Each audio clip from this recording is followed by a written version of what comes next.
A 15,000-seat arena fell into complete silence. Elvis had dropped the microphone and was on his knees at the edge of the stage. The band stopped playing. Security froze. 15,000 people stopped breathing. In the front row, a young woman lay motionless on the ground. Her name was Sarah Mitchell. She was 19 years old. And what happened next would change everything anyone thought they knew about Elvis Presley. Memphis, Tennessee. March 17, 1974. The Mid-South Coliseum was packed beyond capacity. Elvis Presley was in the middle of his comeback tour, and tickets had sold out in 17 minutes. Sarah Mitchell had been waiting for this moment her entire life. She had camped outside the venue for 3 days to get a front row spot. She hadn't eaten properly. Hadn't slept more than 2 hours. None of that mattered. She was about to see Elvis Presley. The lights dimmed at 8:47 p.m. The crowd erupted into screams that shook the building's foundation. Elvis walked onto that stage wearing his iconic white jumpsuit, the one with the golden eagle embroidered across the chest. The opening chords of C.C. Rider exploded through the speakers. Sarah was in the front row, pressed against the barrier, tears already streaming down her face. Elvis moved across that stage like electricity made flesh. Every gesture commanded absolute attention. Every note penetrated straight through to something deeper than hearing. Sarah was screaming his name, reaching toward him with trembling hands. She felt dizzy. The heat, the noise, the overwhelming presence of the man she had worshipped since childhood, it was all too much. Halfway through Burning Love, Sarah's vision started to blur. The arena lights became stars exploding in her peripheral vision. Her legs gave out. One moment she was standing, the next she was falling. Her head hit the concrete floor with a sound that cut through even the music. People around her started screaming, not in excitement, but in panic. Security guards rushed toward the barrier. But Elvis had already seen it happen. And what he did in the next 3 seconds would become the most talked about moment of his entire career. Elvis stopped singing mid-verse. The band kept playing for exactly 2 more beats before they realized something was wrong. Elvis dropped the microphone. It hit the stage with a feedback screech that made everyone in the arena wince. He walked straight to the edge of the stage, got down on his knees, and leaned over as far as he could toward where Sarah lay unconscious. "Stop the music," Elvis said. His voice was quiet, but it carried. The band stopped immediately. 15,000 people fell silent. You could hear someone coughing 3 sections back. "Get a doctor. Now." Security was already moving Sarah, trying to carry her away from the stage toward the medical area backstage. Elvis stood up. "Wait," he said. "Bring her up here. Bring her to me." The security guards looked at each other, confused. Elvis's manager, Joe Esposito, rushed toward the stage from the wings, shaking his head. This wasn't protocol. This could create chaos. Elvis ignored him completely. "I said bring her up here. Now." They lifted Sarah onto the stage. She was starting to regain consciousness, her eyes fluttering open. The first thing she saw was Elvis Presley kneeling beside her, his hand on her shoulder. For a moment, she thought she was dead, and this was heaven. Elvis looked at her with those blue eyes that had captured millions of hearts and said, "You're okay, honey. You're safe now. Just breathe. Slow and steady." The arena medic arrived and started checking Sarah's vital signs. Dehydration, exhaustion, mild heat stroke. Elvis stayed right there, holding her hand. "When's the last time you ate something?" he asked her. Sarah tried to speak but couldn't form words. "That's what I thought," Elvis said gently. He turned to someone backstage. "Get me water, orange juice, and whatever food we have back there." Subscribe and drop a comment right now, because what Elvis did in the next 5 minutes will leave you speechless. While the medic worked, Elvis sat on the stage floor next to Sarah, talking to her quietly. The microphones didn't pick up everything he said, but people in the front rows heard fragments. "You remind me of my daughter," he told her. "She's got that same spirit in her eyes. That same determination. He took off his scarf, the blue silk one he'd been wearing, and placed it in her hands. "You keep this, all right? And you promise me you'll take better care of yourself." Sarah was crying, but now they were tears of something beyond joy. Something closer to being seen, truly seen, by another human being in a way she'd never experienced before. Elvis wasn't performing anymore. He was just a man, sitting on a stage floor, making sure a stranger was okay. Food and drinks arrived. Elvis helped Sarah sit up, made sure she drank the water slowly, insisted she eat half a sandwich before he would let anyone move her. The entire arena watched in absolute silence. Thousands of people witnessing not a performance, but an act of genuine human compassion. After 10 minutes, Sarah was stable enough to be moved. Elvis helped her stand, supported her weight as they walked her toward the backstage area. Before she disappeared from view, he leaned in and whispered something in her ear. Nobody heard what he said except Sarah. Years later, she would reveal his words. "Your mama's watching over you. She sent me to catch you when you fell. Don't you ever forget that you're loved." Sarah nodded through her tears. Elvis kissed her forehead, the way a father kisses a daughter, and then he let the medical staff take her away. Elvis walked back to center stage. He picked up the microphone. The silence in that arena was absolute, sacred. Nobody knew what would happen next. Elvis closed his eyes for a moment, collecting himself.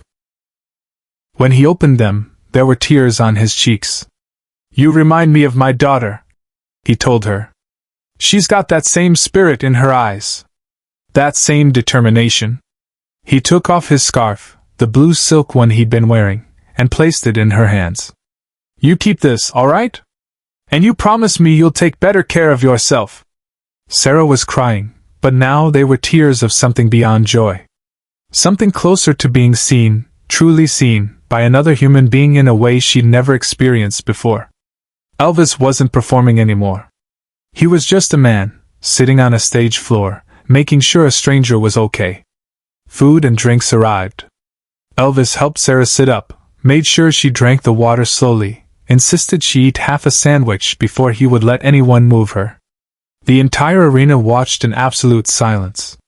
Thousands of people witnessing not a performance, but an act of genuine human compassion. After 10 minutes, Sarah was stable enough to be moved. Elvis helped her stand, supported her weight as they walked her toward the backstage area. Before she disappeared from view, he leaned in and whispered something in her ear. She nodded, still crying. Elvis kissed her forehead, the way a father kisses a daughter, and then he let the medical staff take over. Elvis walked back to center stage. He picked up the microphone. The silence in that arena was absolute, sacred. Nobody knew what would happen next. Elvis closed his eyes for a moment, collecting himself. When he opened them, there were tears on his cheeks. "I'm sorry about that, folks," he said. His voice was thick with emotion. "But I've been that kid. I know what it's like to want something so bad you forget to take care of yourself. And I'll tell you something." He paused, looking out at 15,000 faces. "The music, the fame, all of this, it doesn't mean a damn thing if we can't stop and help someone who needs it." He turned to the band. "Let's start over. From the beginning." The opening chords of "Can't Help Falling in Love" began. But Elvis didn't sing right away. He looked out at the audience and said, "This one's for Sarah. And for everyone out there who's ever felt so much they thought they might break from it." What happened next wasn't in any script, wasn't planned by any manager or producer. The audience started singing. All 15,000 of them. They sang every word of that song while Elvis stood on stage, his eyes closed, tears streaming down his face, listening to the sound of 15,000 voices united in something bigger than entertainment. But here's the part of the story nobody knows. The part that makes this more than just a beautiful moment. After the concert, Elvis refused to leave the venue until he'd seen Sarah again. He went to the medical area backstage where she was resting. He pulled up a chair and sat with her for an hour. They talked about her life, her dreams, her family. He learned that Sarah's mother had died 2 years earlier from cancer. That Sarah had been struggling with depression. That this concert, seeing Elvis, had been the one thing keeping her going through the darkest period of her life.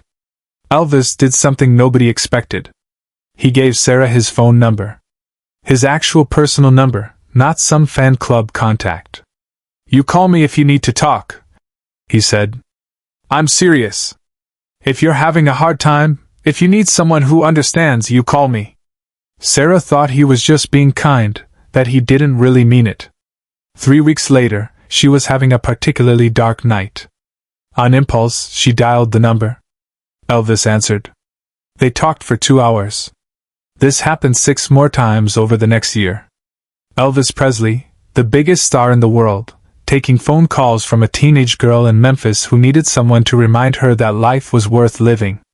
Sarah Mitchell is 69 years old now. She lives in Nashville. She became a nurse, specializing in emergency medicine. She's saved countless lives over her career. And she keeps that blue silk scarf in a frame on her wall, along with a photograph taken that night, the moment Elvis knelt beside her on that stage. In interviews, Sarah always says the same thing. Elvis didn't save my life that night by stopping the concert. He saved it by treating me like I mattered. Like my pain was real and important. He saw me when I felt invisible. And that changed everything. Elvis Presley passed away 3 years after that concert. But the ripple effects of what he did that night in Memphis continued to spread. Sarah has trained over 500 nurses in her career. She tells every single one of them the story of that night. That's what we're here to do, she tells them. Stop everything. See people.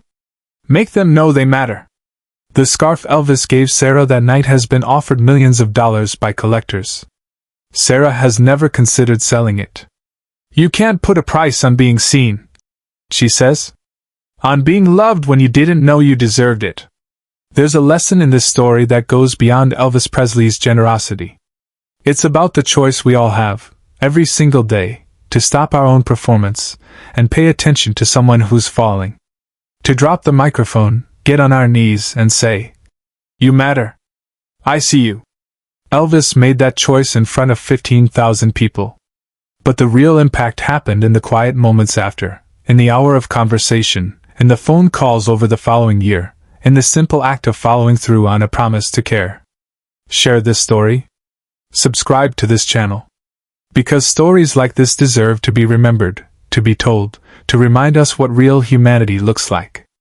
The night of March 17, 1974, changed Sarah Mitchell's life. But it also changed something in Elvis. His manager later said that after that concert, Elvis started insisting on longer breaks between songs, time to talk to the audience, time to notice who needed noticing. He started carrying extra scarves specifically to give away to people who looked like they needed a moment of recognition. In his last concert, just weeks before he died, Elvis stopped in the middle of a song when he saw someone crying in the audience.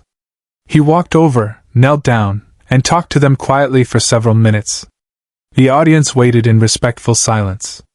They learned by then that when Elvis stopped, it meant someone needed help, and that was more important than any song. The blue scarf that Sarah keeps framed on her wall has a small inscription Elvis wrote on it before he gave it to her. It's so faded now that you can barely read it, but Sarah knows every word by heart. You're not alone. You never were.